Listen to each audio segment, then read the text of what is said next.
Praise the lord. దేవుని పరిశుద్ధ నామానికి స్తోత్రములు.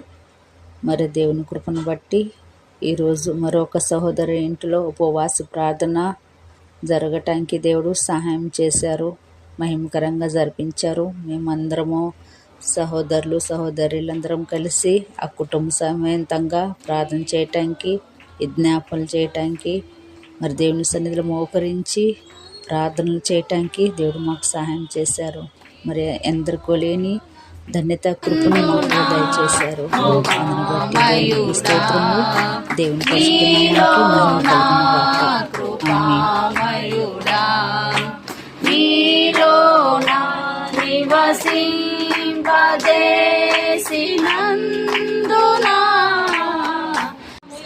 గర్భాన్ని కూడా మీరు తెరవమని వేడుకుంటున్నాం స్వామి. స్తోత్రమయ్య. విశ్వాస ప్రార్థన ద్వారా ఒక్కొక్కడికి ప్రభా మంచి ఆరోగ్యాన్ని, ఒక్కొక్కడికి ప్రభా నవనూతనమైన మార్గాల్లో నడిపించబడినట్లును మీ కృపతో నడిపించబడాలో కూడా ప్రత్యేకించి మీరు మాట్లాడమని వేడుకుంటున్నాం స్వామి.